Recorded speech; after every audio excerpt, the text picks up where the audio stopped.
film saya jelek, lu kritik aja. Jadi saya pengen tahu.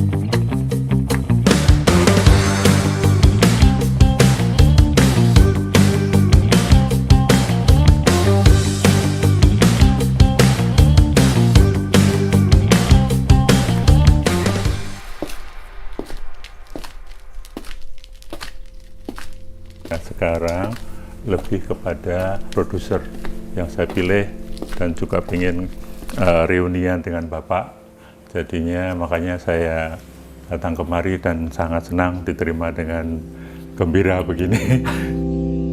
Meskipun mengaku tidak suka seni ya, malah kakak-kakaknya berdarah seni, tetapi Ya. terus akhirnya itu tolong diceritakan sampai akhirnya Bapak aktif berproduksi. Nah, jadi kalau kakak saya yang perempuan, itu sekarang umurnya udah 92. Ya. Tapi dia lagi sekolah di SMA, itu dia di panggung, mainnya di itu, yang di dekat Pasar Baru itu, pos Oh, kesenian itu, Iya, gedung iya. kesenian. Gedung kesenian. Nah, kalau kakak saya yang tertua juga, kakak saya lelaki yang kedua, itu malah cita-citanya mau jadi bintang film, dan maka dia pulang ke China. Dia, karena di sini waktu itu nggak ada sekolahan itu kan, jadi Iya. dia pulang ke China, dia tujuannya ke situ. Oh, Nah, jadi dari dia sebenarnya saya juga nggak tahu. Saya selalu sama dia join, kerjasama. Karena belakangan dia dari China ke Hong Kong. iya. Jadi di Hong Kong dia selalu sama saya sama-sama. Tiba-tiba saya satu hari, Turino Junaidi, Pak Turino Junaidi, ya belakangan kita selalu panggil dia Bung Jun. Iya. Itu telepon, saya waktu itu nggak kenal sama Bung Jun. Tahun 70-an berarti ya? Itu tahun 69. Oh, 69. 69. Jadi dia telepon bilang, mau bicara sama Hendrik. Hendrik terus ya, saya, dia bilang saya Turino Junaidi, saya nggak kenal kan. Dia bilang, yuk silakan datang ke pintu air, ada surat kakak kamu yang buat kamu. Ya udah, saya datang ke sana, saya ambil surat, saya udah mau jalan aja. Dia bilang, yuk buka di sini, suratnya yuk buka, karena ada titipan pesan nanti yang kita mesti bicara. Jadi saya buka, kakak saya bilang mau bikin film sama Turino Junaidi. Oh. Nah, saya terus terang, saya bilang sama Bung Jun, Pak Turino minta maaf nih, saya nggak bisa kasih jawaban, karena saya bilang, saya sama sekali nggak ngerti tentang film ya. Jadi saya nggak tahu. Nah, akhirnya jadi saya bilang, Pak Turino, saya minta waktu deh. Besok mungkin saya kalau bisa sama kakak saya sama kakak saya datang. Nah, akhirnya saya sama kakak saya yang kedua itu, yang perempuan itu, yang main panggung itu. Jadi besoknya kita berdua datang, terus dia yang ngomong lah sama Bung Jun, ngomong, begitu selesai keluar, dia langsung bilang, saya lakukan. Dia apa aja yang diinikan, yuk ikutin aja. Ya, store uang segala, yuk, ada senario, ada apa, yuk terima aja, belajar. Jadi ya oke. Nah, dari situ kita mulai bikin itu Bernapas Dalam Lumpur. Oh. Itu sangat fenomenal. Iya. Ramai dan sangat apa ya, seperti kayak kebangkitan film nasional, betul. Itu salah tonggak ya ini aja. Jadi ya saya boleh bilang, kalau mau dikatakan mungkin ya bersyukur lah ya. Bersyukur tuh ketemu orang film yang betul-betul ini. Dan waktu itu begini, jadi kan karena kakak saya bilang, yuk pelajarin, yuk coba. Saya bilang, saya nggak ngerti film dan saya nggak suka film. Saya bilang, saya pacar nonton tuh saya kebanyakan saya tidur ya. Saya sering nonton tuh saya tidur. Dia benar pokoknya selesai bangun nonton. Gitu loh. Tapi karena dia bilang, you coba pelajari. Ya. Nah, jadi akhirnya saya bilang sama Bung Jun, Pak Turino, boleh nggak saya ikut syuting? Terus dia bilang, you bisa apa? Saya bilang, saya sama sekali nggak bisa loh. Nggak bisa, you ikut mau ngapain? Saya bilang, saya mau lihat. Bikin film itu sebenarnya kayak apa sih, gitu kan.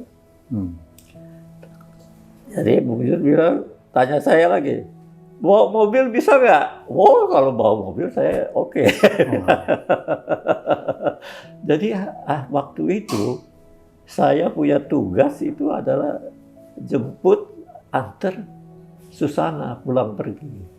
Oh, aktris Susana. Nah, jadi waktu itu saya jemput Susana ke lokasi, itu di Penas syutingnya semua. Di Penas. Di Penas. Nah, jadi saya dari awal sampai habis selesai baru anterin dia pulang. Jadi hampir tiap hari itu awal sampai habis selesai karena dia peranan utama. Nah, jadi dari situ apa mau itu film kan Bang Ali Sadikin nonton.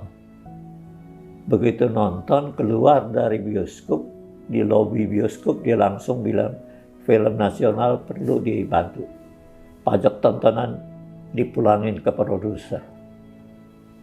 Itu langsung dia begitu ngomong, 3 hari kemudian itu SK langsung keluar.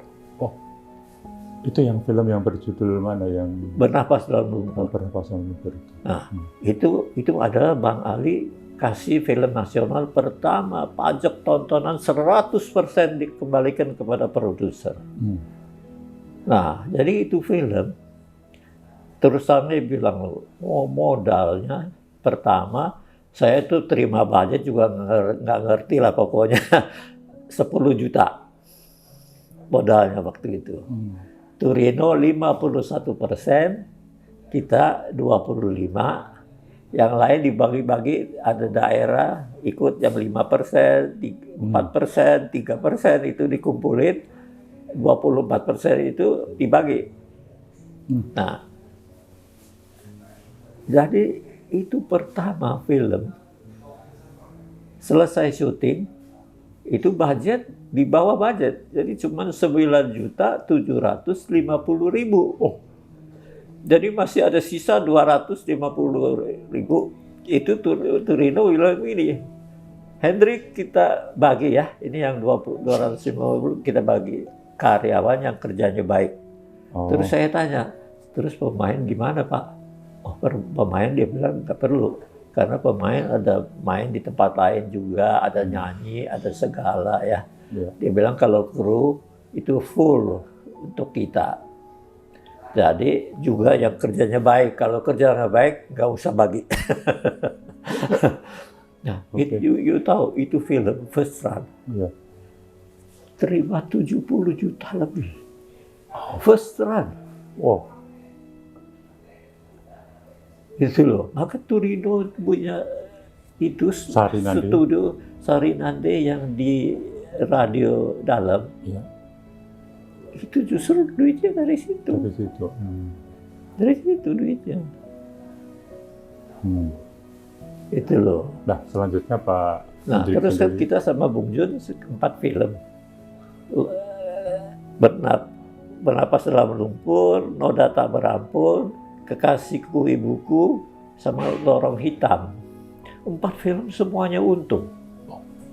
Semuanya untung. Nah, kita kan join happy, tapi sama-sama Bung Jun tuh kerja sama happy sama dia. Ya, orangnya ketat ya. Dan dia itu dia punya mobil berhenti di garasi dia, ada bon garasi loh, bayar.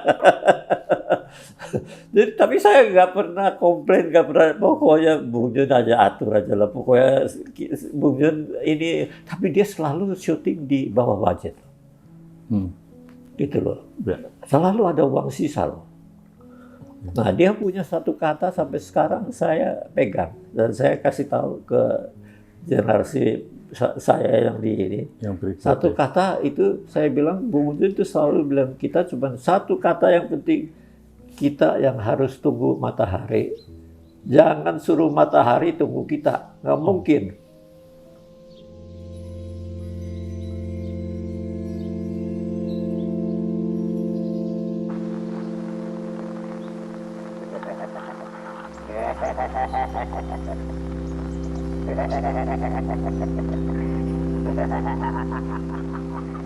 Film kelima,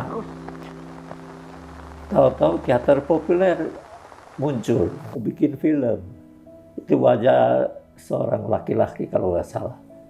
Yang film Wajah seorang laki-laki. Ah, Teguh Karya. Teguh Karya. Nah, mereka juga minta kerjasama sama Sarinande.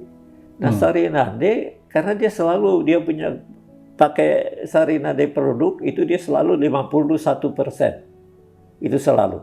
Sahamnya 51. Saham 51. Nah, jadi teater populer masuk, dia mau 25 ikut. Jadi Bung Jun panggil saya, Hendrik, ini gimana nih? Teater populer mau masuk 25, jadi you bagi-bagi deh ya, yang lain-lain ya paling kebagian paling banyak tuh 5%. Mungkin kalau ya ini dia bilang mungkin 4% gitu. Terus saya pikir-pikir ya, saya nggak tahu tiba-tiba ada itu ya, karena udah ikut 4 film, saya ikut dari A sampai Z semua. Sebagai produser ya? Sebagai produser. Damping itulah eksekutif gitu ya. Nah, jadi saya rasa film itu bukan cuma untuk kita ya. Film itu sebenarnya untuk orang banyak. Dan kepuasan di bidang film itu sebenarnya nggak ada di bidang lain loh. Karena kita bisa merasakan apa yang kita ini kan, respon penonton sependapat sama kita. Tapi ada juga yang enggak loh. Nah, dari situ kita rasakan itu manusia itu yang piramid itu loh. Nah, jadi dari berapa film itu saya beli tape yang kecil yang bisa hampir 2 jam. Ya. Jadi saya nonton di bioskop atasan yang bagus, saya tape, saya nonton di rek atau di ini yang bioskop bawahan, saya trade, terus saya puterin sama-sama. Nah, di situ jadi saya dapat satu perbandingan ya, bahwa kenapa ada adegan yang kita rasa ini baik, tapi di sana nggak ada reaksi loh. Di sini reaksi bagus.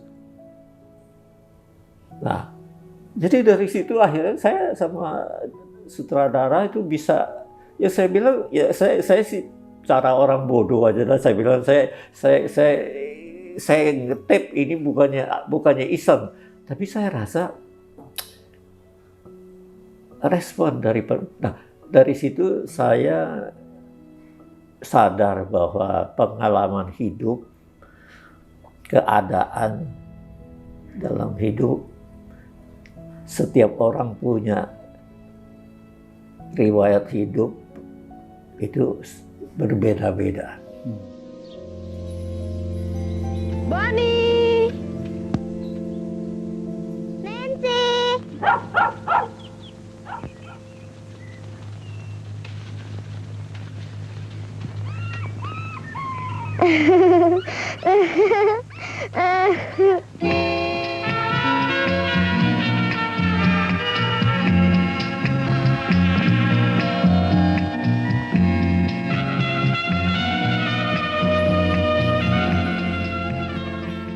Akhirnya saya bilang sama Bung Jun, saya mau coba bikin film sendiri, boleh nggak Bung Jun?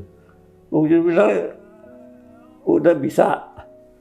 Saya bilang, saya mau coba nih. Ya mau coba boleh, tapi jangan dianggap bikin film gampang ya.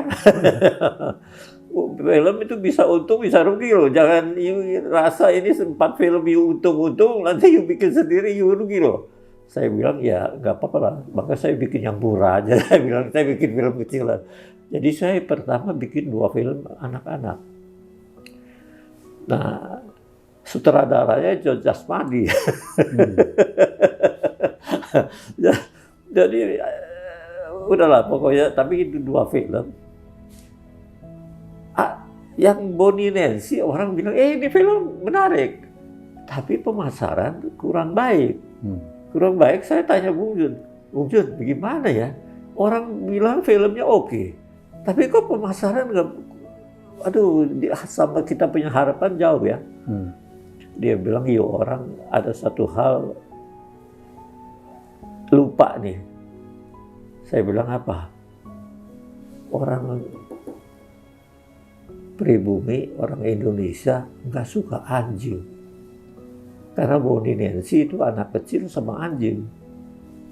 Oh, itu yang jadi. Nah, dia bilang, coba kalau you ganti ini anjing, ganti kucing, laku.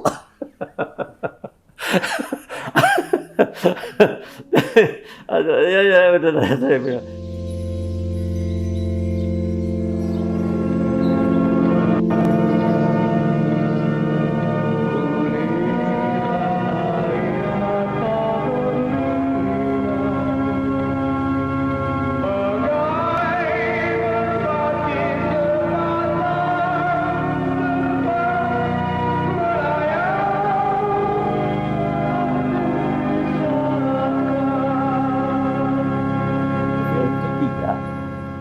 Saya balik cari Teguh Karya, bikin Ranjang Pengantin.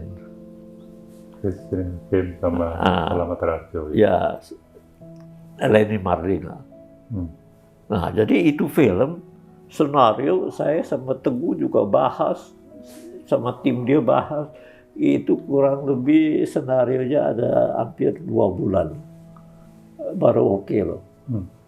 Baru oke, akhirnya itu film dapat 5 Citra, tapi nggak Best Picture ya. Oh iya. Nggak Best Picture, 5 Citra nggak Best Picture, tapi itu juga ada ceritanya. Itu sampai Teguh Karya loncat-loncat itu, karena sebenarnya saya minta dia retake loh. Saya minta dia retake. Dia bilang nggak ada orang produser nggak boleh suruh sutradara retake. Saya bilang bukan soal sutradara atau produser. Saya bilang saya sebagai penonton lah. Saya bilang kalau saya rasa ini endingnya ada yang nggak benar. Terus saya soal blocking lagi. Teguh nggak bisa. Blocking nggak ada, produser nggak boleh campur urusan. Tapi itu film. Saya cari ketua penjuri, karena yang Best Picture-nya filmnya Wing Ubo yang Senyum di Pagi bulan Desember. 1 Citra Best Picture. Ya kan? Nah, jadi saya kan sensor, kita punya film kan selalu Pak Tarto selalu panggil kita sama-sama nonton. Kalau filmnya dia selalu kasih tahu ininya. Jadi saya tanya Pak Tarto, Pak, kenapa ya film 5 Citra nggak Best Picture, nggak Best Picture, 1 Citra Best Picture. Jadi gimana nih kalau saya bilang kalau gadis cuman matanya cakep terus jadi ini gimana Pak? Dia terus cuma bertanya gini, Hendrik ini mau protes ya? Saya bilang bukan Pak, bukan. Saya cuma pengen tahu. Nggak apa-apa, saya bilang saya terus terang aja. Saya ya supaya saya nanti kalau bikin film lagi jangan terulang kesalahan ini. Nah, terus dia bilang itu film justru endingnya yang sebenarnya yang bagian saya minta rating. Itu. Ini sumbernya. Air itu kuambil dari sini. Sengaja untuk membohongi kamu supaya tidak pergi ke dukun. Kamu tidak percaya? Perempuan Pasuruan saya 3 kali balik Jogja loh. Retake loh. Juga retake 1 ending loh. Retake 1 ending, udah film diputar di bioskop, udah dapat Best Picture, udah berhasil peredaran. Lalu retake? Hah? Baru retake lagi? Enggak. Sebenarnya ada satu shot saya minta retake. Oh, Karena begitu kita nonton di bioskop, yang adegan kita pikir itu orang mesti terharu, orang penonton bisa ketawa. Aduh, orang penonton ketawa itu buat saya, aduh, sampai karena itu si Gagu itu dari awal sampai ini sebenarnya dia melihat dunia dia itu selalu damai. Nggak ada itu. Jadi di ending setelah dia lihat ini ibu sama anak sama bapak udah ini, close up-nya itu dia ketawa juga kayak orangnya dia tersenyum. Ininya nggak ada. Tapi kalau dia pakai ini, aduh, itu orang baru bisa rasakan bahwa orang seperti si Gagu ini orang yang kekurangan dalam ini ya, kemampuan bicara segala, tapi dia mengekspresikan sesuatu mengharukan. Ya, mengharukan. Dan dunia ini selalu damai di dalam diri dia.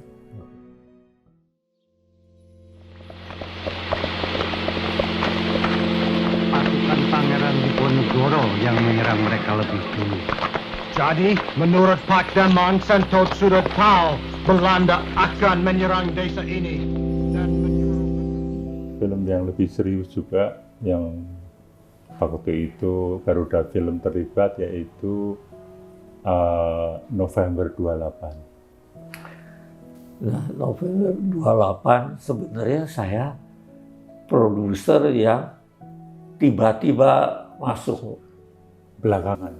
Oh, Sebenarnya itu pertama Pak Johan Siang sama Ronald Lolang, Gemini Film. Sama Gemini Film. Nah, kok bisa terus masuk karena apa? Nah, saya sendiri nggak tahu, maka begini. Jadi itu Ronald tiba-tiba sama Akai sama si Eka, 3 orang datang, tiba-tiba datang si Ronald cuman bilangnya begini, Hendrik, waduh, gue minta tolong nih. Gue bilang, tolong apa gue? Dia bilang, enggak, gue penting sekali. Kalau enggak, gue mau mundur. Apa yang mundur, apaan lo? Dia bilang, aduh, Pak Nyo, dia bilang, gue sendiri nggak bisa lawan dia. Dia itu kalau kemauannya, ya udah. Dia bilang, udah gitu, Pak Nyo kalau udah marah itu keponakannya nggak ada yang berani deket loh. Yeah. Semuanya jam-jam. Yeah. Jadi dia bilang, Hendrik, lu kalau nggak ikut, gua mau mundur lah. Gua bilang lu jangan main-main. Itu lu orang udah selamat, mereka udah selamatan loh. Oh. Udah selamatan. Jadi saya bilang, gue ikut gimana masuknya. Lagian saya bilang, saya sebenarnya sebelumnya itu, saya terhadap Pak Nyo, kesan saya nggak oke ya. Terus terang saya bilang karena begini, dia kan di Bank Nasio, dia bank apa ya waktu itu yang di ini, kan dia buka lab, buka lab terus Interstudio, terus kita diundang. Saya diundang, saya datang. Itu dia kaki di atas meja.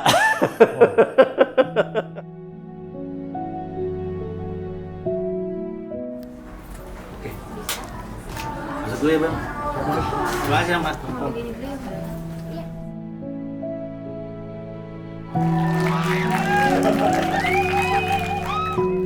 Kalau mau bikin film yang bisa diterima penonton itu lalu apa setelah pengalaman panjang ini? Jadi kalau perlu dirumuskan pendek. Nah, maka begini, secara general ya, saya bersyukur saya bikin film maupun bikin sinetron sebenarnya nggak pernah rugi loh. Tidak pernah rugi? Tidak pernah rugi loh. Sedikit banyak itu pasti ada untung. Karena apa gimana anunya itu? Resepnya lalu apa? Jadi saya sebenarnya gini, saya satu hal, karena dulu punya sistem peredaran sama sekarang beda. Ya. Sekarang kan setelah monopoli, semua apa-apa tuh 21. Yes. Kita udah nggak ada yang bisa inilah. Tapi kalau dulu kan enggak. Dulu kita itu edar film semua daerah. Pulau Jawa itu ada Jakarta, Jawa Barat, Jawa Tengah, Jawa Timur. Sumatera juga ada Sumut, Sultan gini ya. Sunan ya. Gini itu. Nah, terus ada Indonesia Timur, ada ini. Jadi, tapi saya sama semua distributor yang punya bioskop atau yang pengedar, saya sama mereka bilang begini, film, saya juga semua orang mau bikin film yang baik dan laku. Tapi nggak begitu gampang. Satu waktu bisa ada film yang kurang laku. Ya, nah kayak ini loh.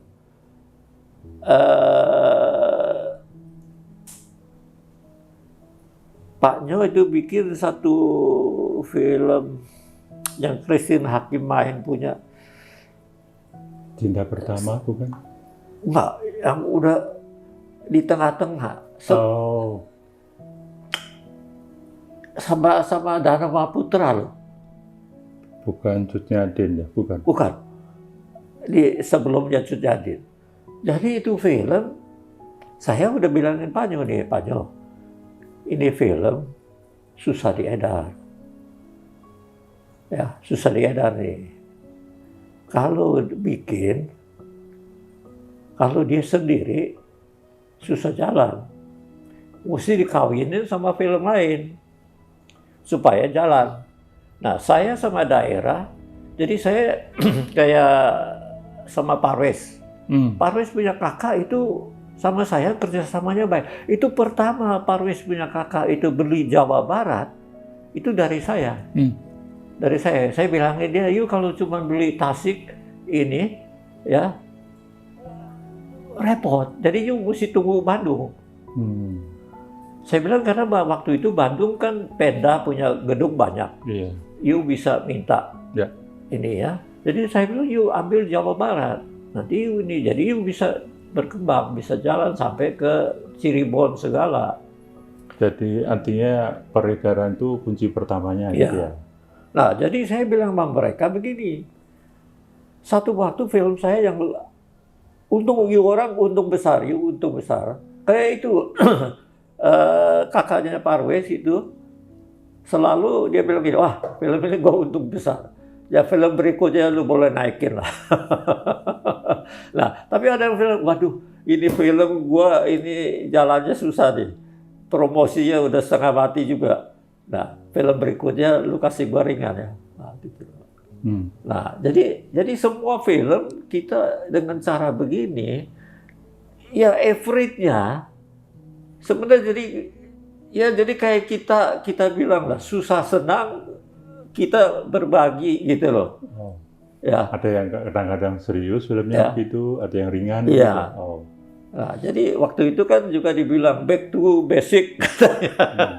Jadi gimana back to basic? Ya back to basic satu waktu kita udah tahu deh, kita bikin film kejar ideal.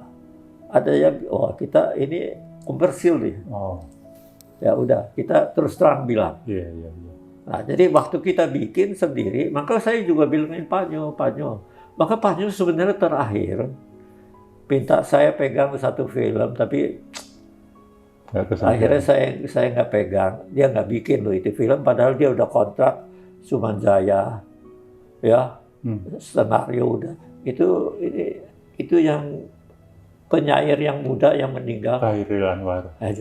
Aku. Bukan. Itu senario udah semua dia beli, hak ciptanya apa semua ada di interstudio loh. Ya, artinya judulnya kalau nggak salah Aku ya, judul dari puisinya Khairil Anwar. Ya, nah, terus yang main itu Rendra, itu semua udah dikontrak. Terus dia telepon saya, Hendrik lu datang. Ya saya kalau dia telepon saya sih selalu hormatin dia lah karena saya tahu dia sebenarnya orang baik. orang baik ya. Cuman aneh aja. Ya gitu ya. Kalau kita nggak mengertiin dia, ya tapi kalau kita mau jadi kawan dia, sebenarnya dia itu kadang-kadang bisa bantu kita banyak. Oke. Kayak November, sebenarnya itu nggak keburu untuk masuk festival FF itu. Festivalnya yang diundur. Bukan. Sebenarnya nggak diundur. Sebenarnya sih itu memang udah tanggal yang terakhir. Oh. Saya bilangin Pak Nyo, Pak, ini nggak mungkin kekejar. Udah, kita tenang aja. Terus dia bilang ke saya apa? Itu dia pakai pepatah Chinese. Pepatah Chinese, ya kalau Ronald nggak ngerti, kalau saya sih ngerti. Itu dia bilang, Sima tangco ho ma yi. Sima itu kuda mati. Ya, tangco dianggap aja, ho ma ini kuda hidup. Oh. Diobatin. Siapa tahu dia hidup. Ya itu pepatah Chinese. Oh. Jadi sudah mati pun kalau dianggap hidup, nggak bisa jalan. Oh. Nah, jadi saya bilang, dia begitu ngomong itu, saya langsung bilang ke Pak Nyo, oke, kalau begitu Pak Nyo, saya coba. Kalau tetap nggak keburu, Pak Nyo jangan marah. Jangan lempar itu apa? bak rokok loh. Yeah. Itu ponakannya semua nggak berani deket karena dia bilang kalau marah satu waktu dia lempar. Saya bilang kalau dia lempar saya sih bisa tangkap, saya main bola punya.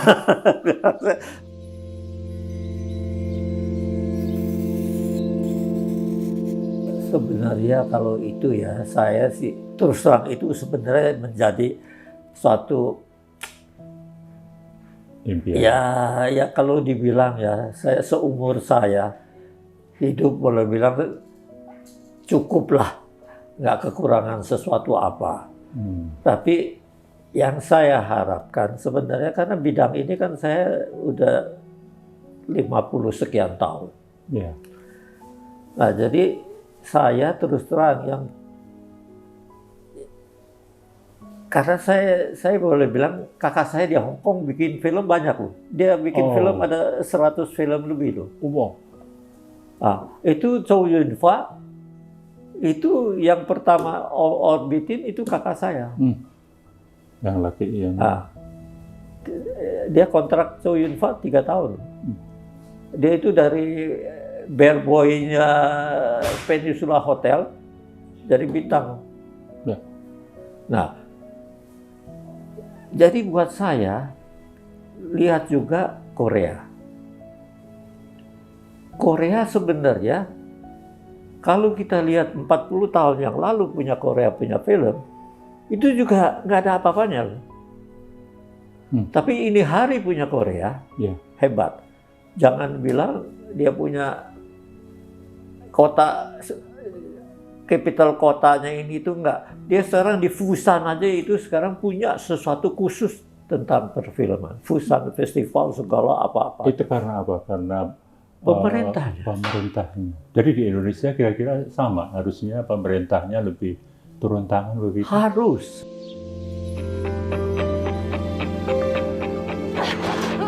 Kenapa ini harus terjadi?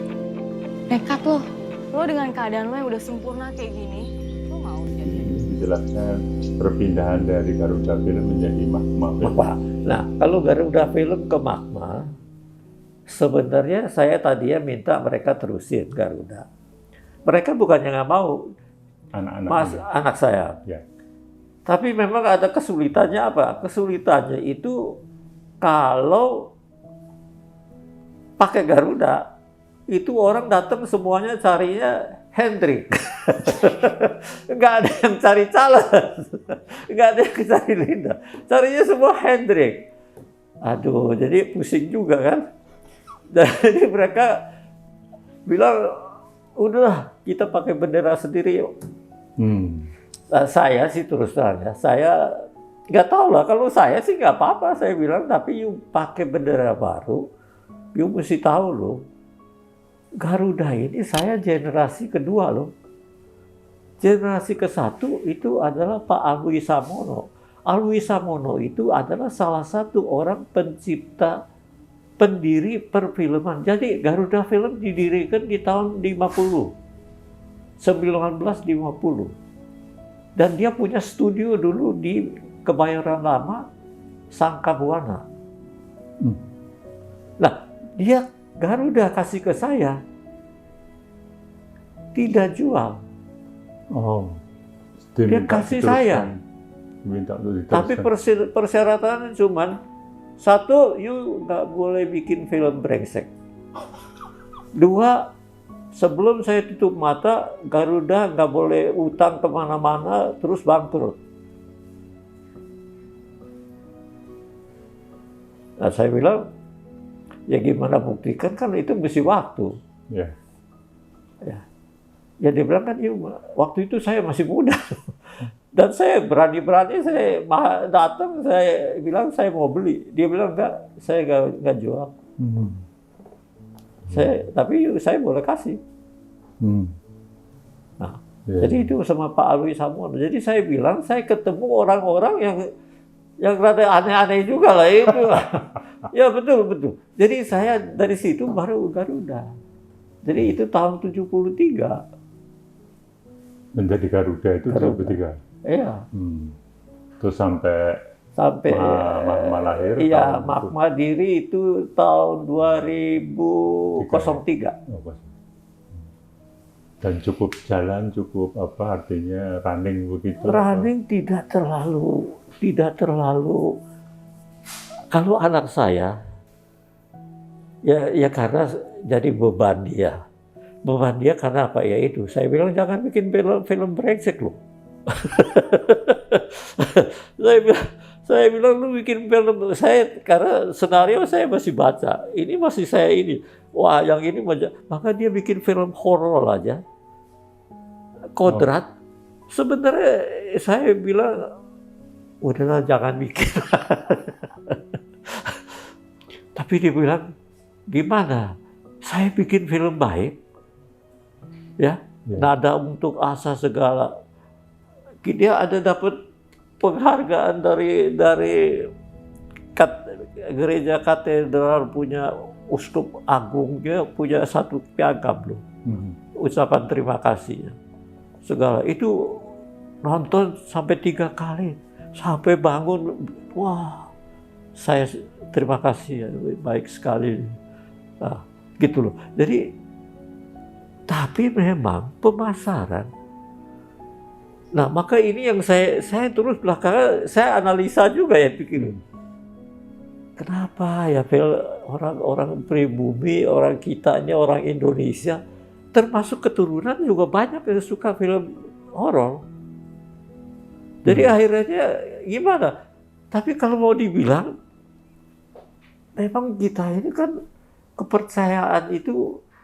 Ya kayak sekarang di laut apa kalau mau berenang nggak boleh pakai baju hijau. Gitu. Ada tabu-tabu. Iya dong. Ya, itu enggak. Nah, saya sendiri pernah ngalami. Saya waktu kecil pernah panas, ini sakit. Terus waktu itu ya memang orang tua juga duit nggak banyak katanya. Jadi ibu saya ke kelenteng bakar hiu. Terus abunya dia bungkus, bawa pulang, diseduh sama air hangat. Ini kasih saya minum, terus kasih tutupin saya pakai selimut. Ini saya keringetan di badan. Begitu bangun, sembuh. Maka saya bilang, Mbak Charles, you punya anak kalau sakit, udahlah nggak usah ke dokter, saya nanti ke... Jangan.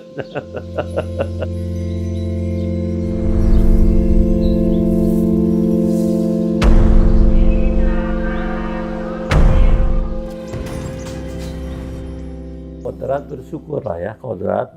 Saya cuma satu yang saya pesan sama ini Charles. Satu, you bukan orang Islam. Tentang bacaan Qurannya segala, ya nggak boleh salah loh. Lu mesti ada orang.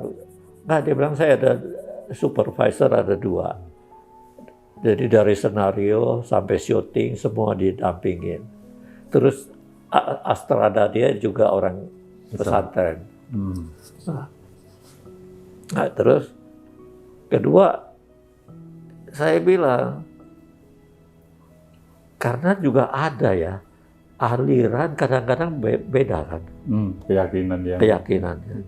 Menerjemahkan Quran juga ya kayak sekarang kita bilang Konghucu punya ajaran itu sekian tahun, ada lagi yang terjemahkan lagi gitu loh.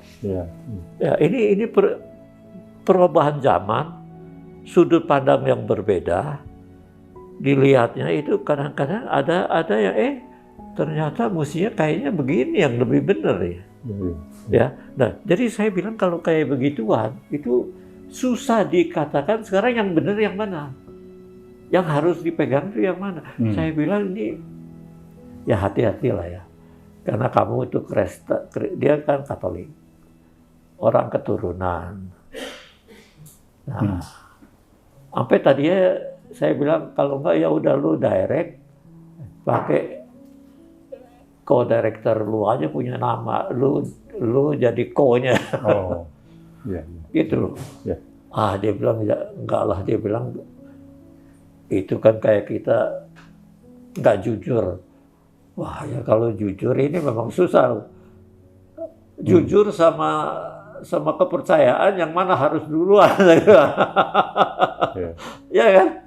Ya, jujur dulu baru ke orang percaya, apa percaya dulu baru jujur.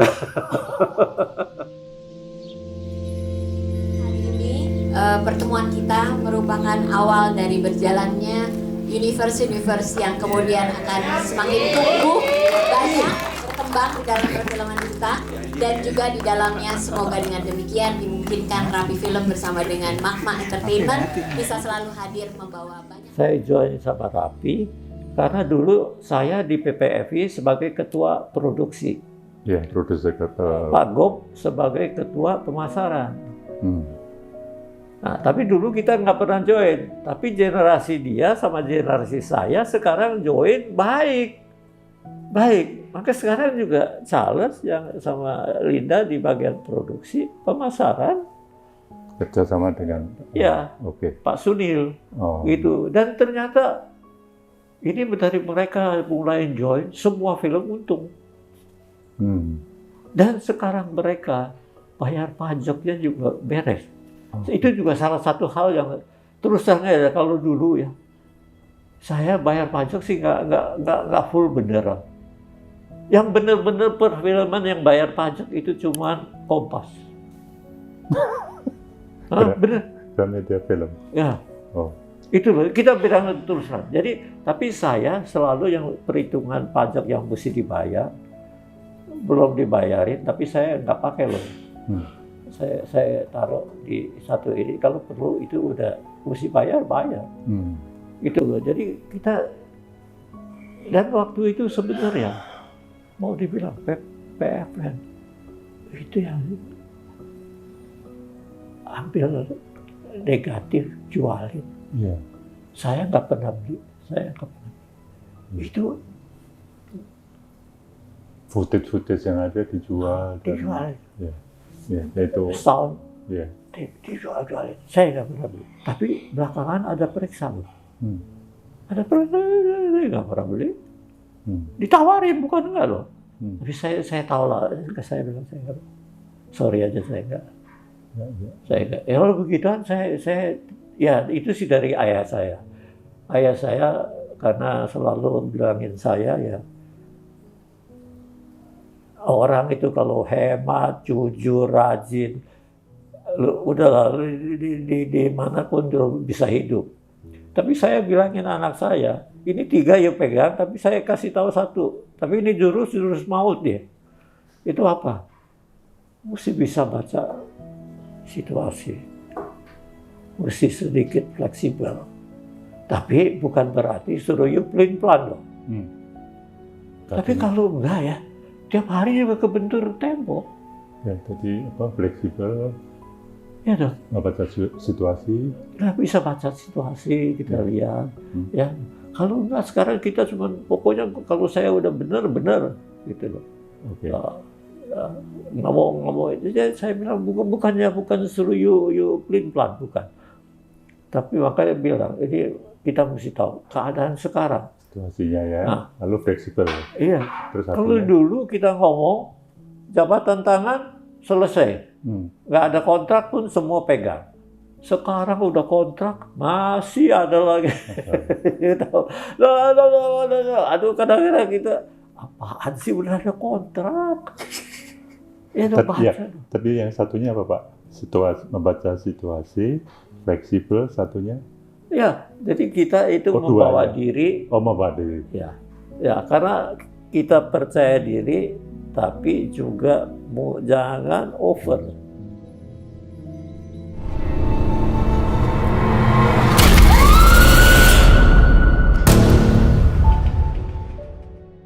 Maka saya belakang bilang sama anak saya, you bikin film kalau dikritik orang, you jangan you marah, jangan you kesal, jangan you terus bagaimana. Saya bilang karena justru nggak sempurna itu membuat kamu punya peluang bisa bikin yang lebih baik.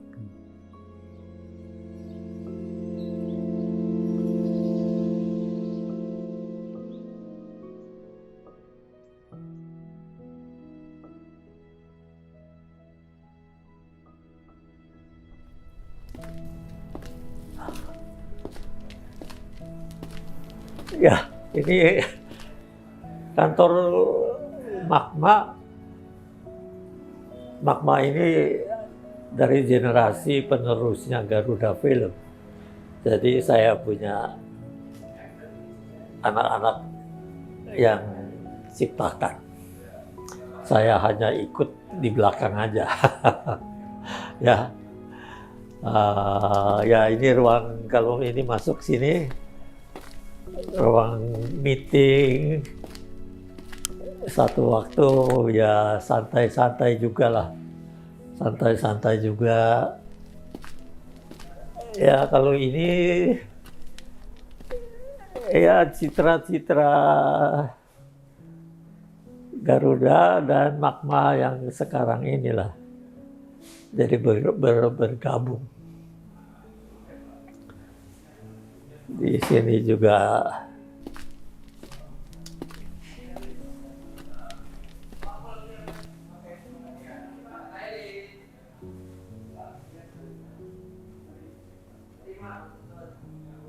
ya ini satu film yang dari Uskup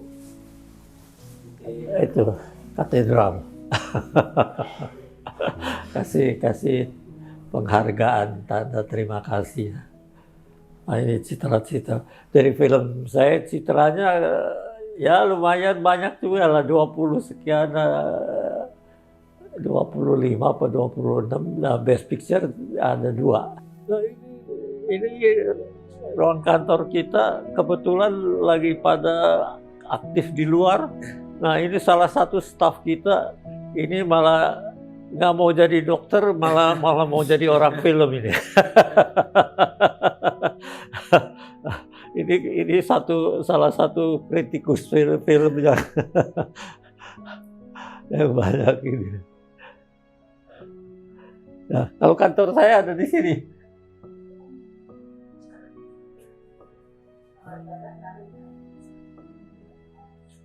Nah, kalau ini orang nulis tentang nama Mandarin saya, sebenarnya ini 2. Nama Mandarin saya. Nah, ini tulisan biografi. Nah, ini kantor saya. Enak. Nah, ini sahabat saya ini. Bung Sofan. Ini Mr. Dunyok, orang Jerman. Ini produser film Jerman yang pernah dapat pemenang film terbaik Oscar yang bukan bahasa Inggris. Nah, Mr. Dunyok. Nah, kalau ya beginilah. Kantor saya sekarang saya masih nulis-nulis juga sih. Masih nulis-nulis juga.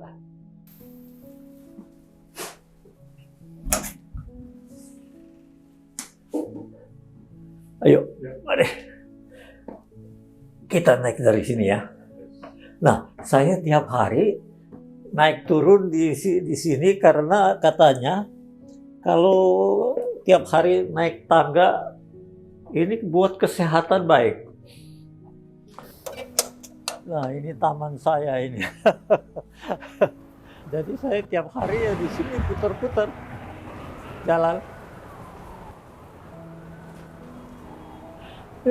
Di Indonesia sebenarnya ini steak cabut tancap hidup. Asal ada air sama matahari.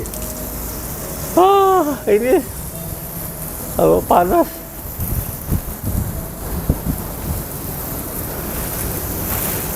Ini pekerjaan saya setiap hari loh.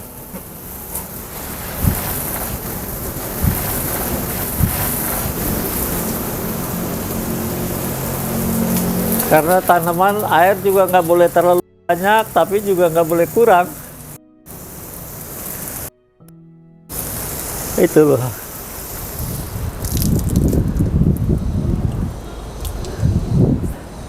Jadi tiap hari kerja ya senang lah. Jadi sehat, yang penting sehat. Ya, saya masih bersyukur. Itu loh.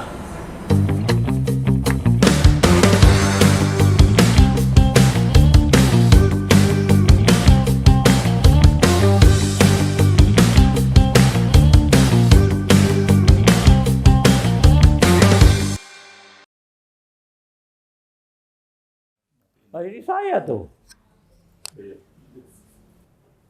Tuh. Fotonya keren banget. Jadi saya aja kaget. Hendrik Ghojali, produser film. Tuh. Jadi ini Teguh malah kecil fotonya. Waduh, saya bilang lagian masa dia ditaruh di belakang. Tuh, November 1828. Nah, yang ada di sini depannya Tan Seng Bok sama Viviong. Tuh, Tan Seng Bok ini Pak Itemnya yang masih muda. Rambutnya keriting. Keren-keren. Iya. Maka kan ada orang tanya, Tan Seng Bok kok bisa jadi bintang ya? Orangnya kok mukanya jelek.